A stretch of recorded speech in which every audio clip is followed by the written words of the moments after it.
wasaaradda caafimaadka ee Soomaaliland ayaa markii ugu horeysay sheegtay inay hayso dad ka yimid dalka Shiinaha isla markaasina ay uga shakisan tahay inay qabaan cudurka coronavirus. Saraakiil sare oo ka tirsan wasaaradda caafimaadka ee Soomaaliland oo maanta la hadlay warbaahinta waxay sheegeen inay gacanta ku hayaan isla markaasina ay goobo gaar ah ku ilaalinayaan dad ay sheegeen inay ka yimaadeen dalka Shiinaha isla markaasina ay uga shakisan yihiin inay qabaan cudurka coronavirus ee ka dilaacay dalka Shiinaha iyagoona intaasi ku sii daray in dadkaasi muddo 14 cisho ay ku hayn doonaan goobahaasi si bay yiraahdeen xaaladooda caafimaad loola socdo. marka dad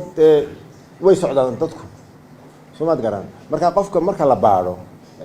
eega in Maxamed leeyahay inaan Maxamed lahayn hadduu matala Shiinaha ka yimid xataa hadaan Maxamed lahayn wala joojiya wala sii baara way jiraan dad aan Shiinaha ka yimid deetana aan deynay guri oo aan ku hayno oo aan ku ilaalinayno inaan la yeelan xiriir oo muddo 14 maalmood oo karantiina ah oo deetana aan eegana bal inta hadii wax ku soo baxaana wala daweyn hadii kalena 14 maalmood markay ku jiraan wala laga saaraya dad weynaha uma gelin laba qofka oo marka uu hindhisayo ama qufacayo isticmaala masar hadaanu haysana baalkan tissue soft dadka badankiisu ay u yaqaanaan ku qabta ku daboola afka iyo sankaba hadii aanu labada midna haysan hindhisada iyo qufucu dadka ma sugaan waxa weeye wuxuu sameyn karaa wuxuu ku qufici karaa intuu laabo xusulkiisa cududda difaaca jirku wuxuu yaqaanaa cudurrada dadka ku dhaca cudurrada xoolaha ku dhaca ma yaqaano moogta marka taasa keentay in 2002 hargabka Shiinaha ka dilaacay oo dad badan laayo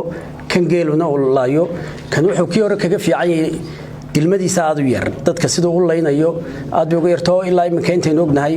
Shiinaha iyo wixii ka baxsan dhowr iyo 20 ka dalay ka baxsan boqolkiiba 2 qof weeye dadka imika dhimashada u soo dhacaya marka wuxuu abaaraa sanbabadu abaaraya dabatan qofkii wuxuu ku keenaya caabuqyadaas malxo iyo nabarro keenaya qofkii baa qufacaya quficii baa markaa wax soo raacaya candhuufo yar oo qofka kala u neefsanayo sida cudurrada caadiga ee neef mareenkaba loo kala qaado durayga qaaxad ay wasaaraddu bilowday in xarumo la satalgareeyo gaar ahaan meelaha entry point ka la yiraahdo in laga soo geliyo madaarka ayaa shaqaale la dhigay sidii horeba la idinku sheegay wajaale ayaa shaqaale la geeyay halka laga soo gelayo iyadoo mahad celinayna immigration-ka oo nala shaqeeyo low yacdo iyaan shaqaale la geeyay lana tababaray